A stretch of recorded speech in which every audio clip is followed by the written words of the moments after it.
So, you two need a little help. I will give you the best possible chance of getting pregnant. How does that sound? That sounds great. Am I gonna be one of those women who has it all? My career, my kids, my old man by my side? What are you calling old? You are 100% pregnant.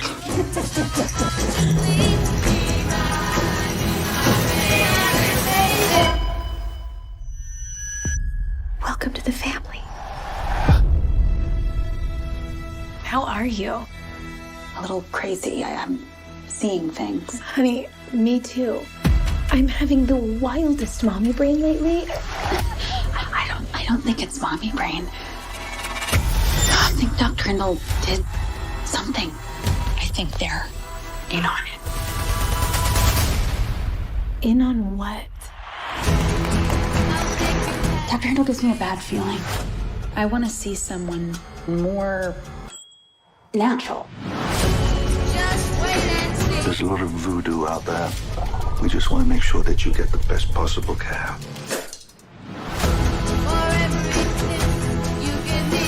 Confront whatever it is that's blocking you from you. I'm not crazy. They're trying to make me think I'm crazy.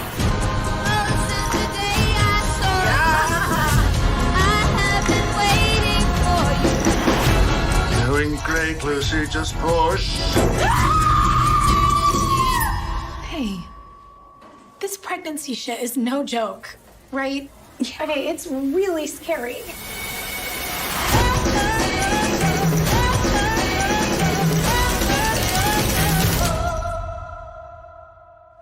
Brilliant. Baik, Assalamualaikum warahmatullahi wabarakatuh. Kenalkan kami dari kelompok 9C. Jadi kami di sini akan membahas tentang review dari film Files Positive 2021. Jadi sebelum memasuki ke pembahasan, di sini kami akan memperkenalkan nama-nama kami serta tugas kami apa saja. Jadi yang pertama dari saya duluan, nama saya Muhammad Radajis. Saya sebagai moderator.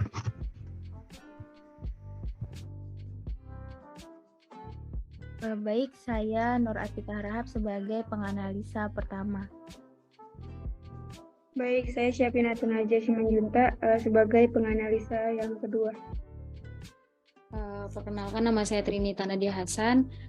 Saya sebagai pemateri ataupun penganalisa yang ketiga. Perkenalkan, saya Sarah Dina Tanjung sebagai handle Zoom dan beri kesimpulan. Perkenalkan, nama saya Alam Presidi Asifas sebagai editor. Baik, Assalamualaikum warahmatullahi wabarakatuh. Perkenalkan kami dari kelompok 9C. Jadi di sini kami akan membahas tentang review film dari Files Positive 2021. Sebelumnya nanti di sini saya akan menjelaskan dulu terlebih dahulu apa sih mengenai dari film tersebut. Di sini saya akan sebagai ada pembagian tugas. Yang pertama saya Muhammad Najis sebagai moderator. Selanjutnya bisa terus si Nur Atika bisa ke bagian penganalisa, Sambinatun Najah sebagai penganalisa kedua, Trinita Nadia sebagai penganalisa ketiga, Saradina itu sebagai editor, sebagai penghandle Zoom terus memberi kesimpulan, terus si Alamin Prasetyo itu sebagai pengedit. Selanjutnya saya akan menjelaskan dulu di mana sih tentang dari film Files Positive 2001. Jadi Files Positive 2001 ini menceritakan di mana sosok suami istri ini ingin mempunyai anak, cuman selama 2 tahun ini belum ada kemunculan tanda-tanda hamil. Lalu si suami ini mengajak si istri untuk mengikuti teknologi reproduksi. Yang si istri pertama tidak mau melakukan hal tersebut, sehingga dia dibujuk oleh suaminya. Akhirnya si istri pun mau juga. Lalu mereka berdua datang ke rumah sakit untuk menyumpai dokter ahli hamilan. Lalu setelah mereka berjumpa, si dokter tadi menjelaskan bagaimana kenapa dia tidak bisa hamil. Terus si dokter akhirnya ada juga menggunakan 2 metode, yaitu IUI dan IVF. Baiklah, segitu saja yang bisa dari saya sampaikan. Selanjutnya saya akan memberi ke penganalisa pertama. Baik, terima kasih kepada moderator. Di sini saya akan membahas sedikit tentang IVF. Jadi, IVF atau in vitro fertilization ini berasal dari bahasa Latin yang berarti di dalam, sedangkan fertilization adalah bahasa Inggris yang berarti yang memiliki arti pembuahan.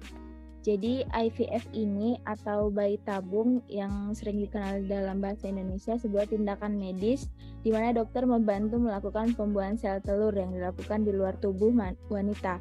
Dalam istilah bahasa Inggris, bayi tabung sama artinya dengan test tube baby, yang dalam dunia kedokteran dikenal dengan in vitro fertilization atau IVF, yaitu proses pemindahan ovum dari induk telur yang bercampur dengan sperma yang selanjutnya disimpan di laboratorium. Jadi proses IVF-nya ini sendiri itu terdiri dari mengendalikan proses ovulasi secara hormonal, pemindahan sel telur dari ovarium dan ovulasi dan pembuahan oleh sel sperma dalam sebuah medium cair.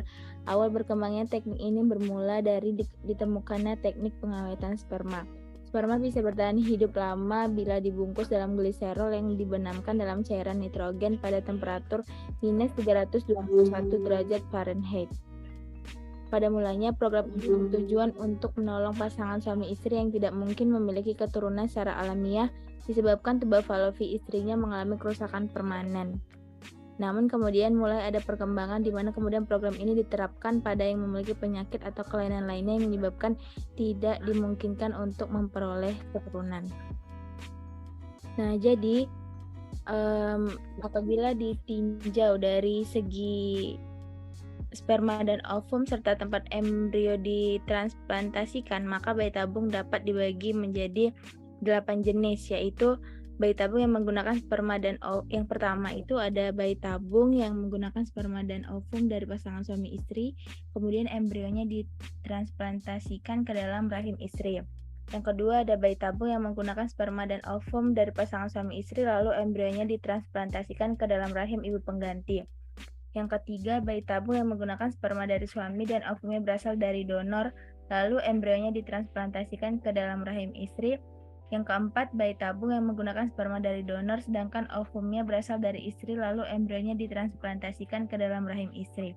Yang kelima, bayi tabung yang menggunakan sperma donor sedangkan ovumnya berasal dari istri, lalu embrionya ditransplantasikan ke dalam rahim ibu pengganti. Yang keenam, bayi tabung yang menggunakan sperma dari suami sedangkan ovumnya berasal dari donor, kemudian embrionya ditransplantasikan ke dalam rahim ibu pengganti. Yang ketujuh, bayi tabung yang menggunakan sperma dan ovum dari donor, lalu embrionya ditransplantasikan ke dalam rahim istri. Dan yang terakhir atau yang ke-8 itu bayi tabung yang menggunakan sperma dan ovum berasal dari donor, kemudian embrionya ditransplantasikan ke dalam rahim ibu pengganti.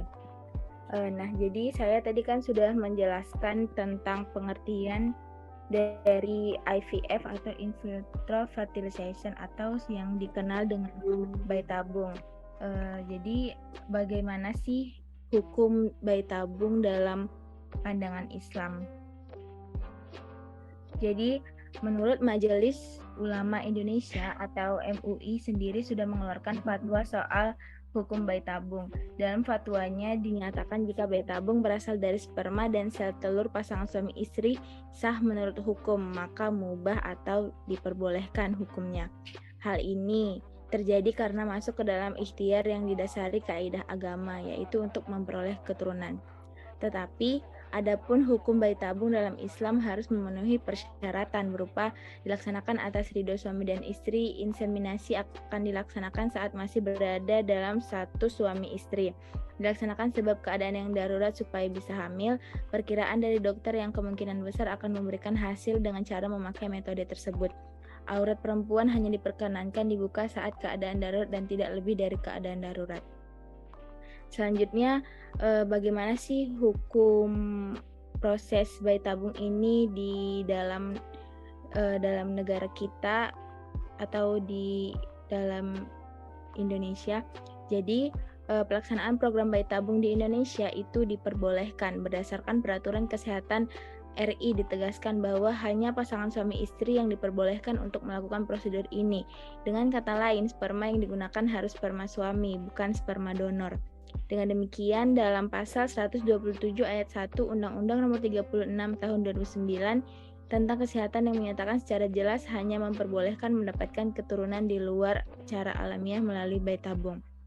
Nah, jadi tadi kan saya sudah jelasin yang bagaimana hukum bayi tabung menurut pandangan hukum dan pandangan Islam. Jadi kalau di kedokterannya itu bayi tabung itu boleh asal secara informed consent-nya itu suami dan istrinya itu setuju.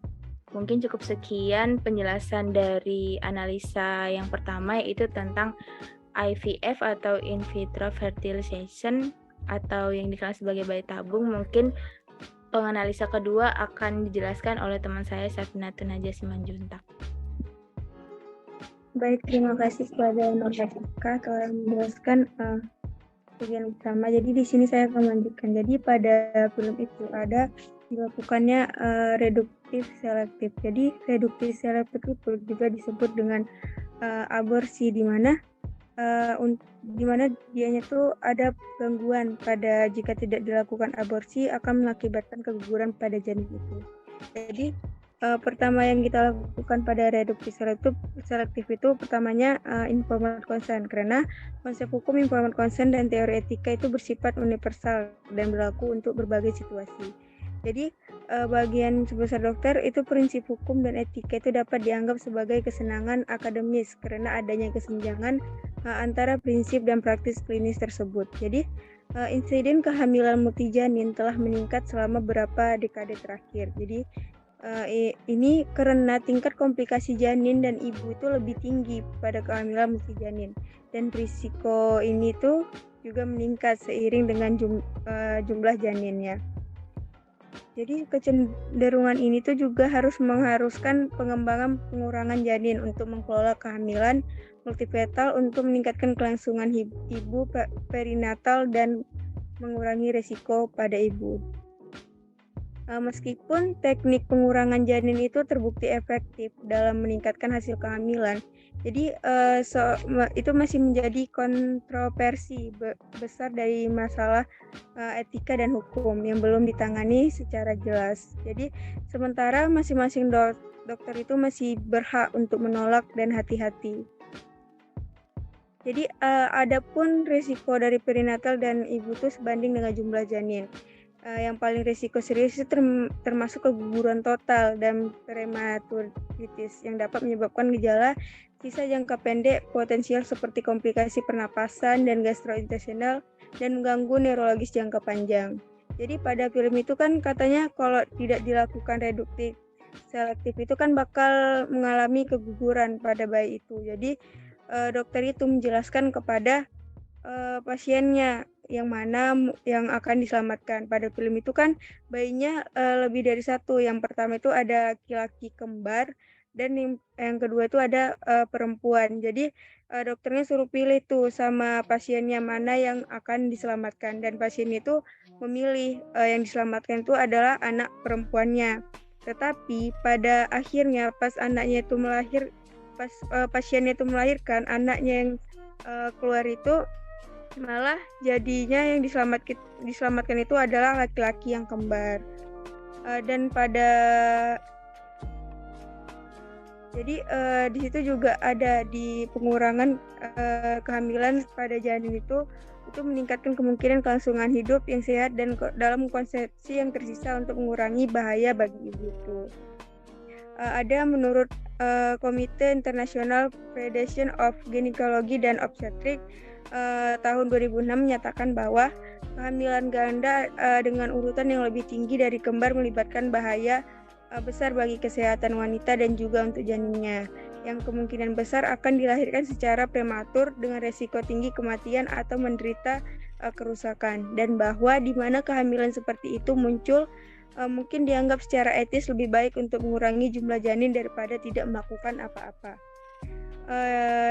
Pada prinsip bioetik, autonomy, beneficent, Maleficent itu dan keadilan adalah 4 prinsip biotik. Jadi otonomi itu menghormati kemampuan individu untuk membuat keputusan tentang kesehatan dan masa depan mereka sendiri. Jadi adapun menurut pandangan Islam, menurut sumber Syiah, pengurangan janin diperbolehkan. Janin yang cacat adalah kriteria untuk reduktif selektif. Jika tidak ada yang cacat, kriterianya adalah kemungkinan dan fasilitas. Tetapi jika kemungkinan seleksi sama untuk lebih satu janin, maka kriterianya penting. Misalnya 1 janin lebih sehat. Jadi dilakukannya reduktif selektif atau aborsi itu diperbolehkan karena jika diteruskan tidak dilakukan reduktif selektif, mungkin aja bisa mengganggu kesehatan ibu dan janinnya. Makanya dilakukan reduktif selektif. Mungkin itu penjelasan dari saya. Selanjutnya akan dilanjutkan analisa ketiga oleh teman saya Trinita Nadia Hasan. Baik, sebelumnya terima kasih kepada Sofinatun yang telah menyampaikan mengenai pemateri kedua. Selanjutnya di sini saya akan menjelaskan mengenai baby blues, di mana baby blues ini terjadi karena siklus bayi yang baru lahir itu tidurnya itu tidak teratur. Jadi dia seringkali menyebabkan si ibu itu terbangun di malam hari, di mana hal ini secara langsung akan mengurangi waktu istirahat si ibu tadi. Dan kurangnya waktu tidur itu disertai dengan kesibukan ibu itu sehari-hari dapat membuat ibu itu kelelahan sehingga memicu terjadinya gejala baby blues pada ibu si yang kita presentasikan tadi, Ibu Lucy itu. Nah, jadi di sini ada pun gejala-gejala baby blues mungkin seperti kecemasan, kesedihan, mungkin dia kayak gampang marah, merasa kewalahan, menangis, merasa kayak nggak berguna gitu, terus nggak bisa ngurus anak, terus konsentrasinya berkurang dan nafsu makannya pun menurun. Terus dia juga sulit untuk tidur karena banyak kegiatan dan kelelahan itu. Terus di sini kita juga bisa memberikan tata laksana kepada ibu itu yang mengalami sindrom baby blues itu. Mungkin kita bisa ngasih tata laksananya itu psychoeducation dan psikoterapi.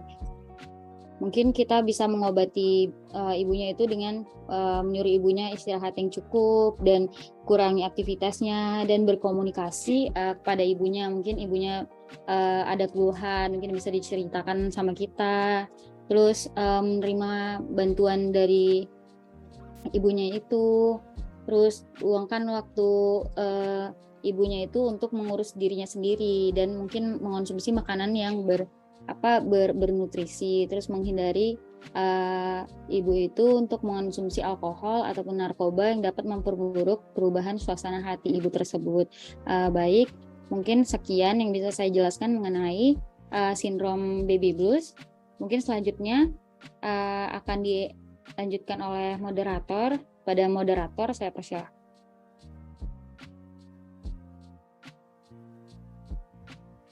Baik, terima kasih kepada penulis pertama, kedua, ketiga telah memberikan penjelasan tentang apa saja yang dialami pada si ibu, terus apa metode-metodenya serta komplikasi pada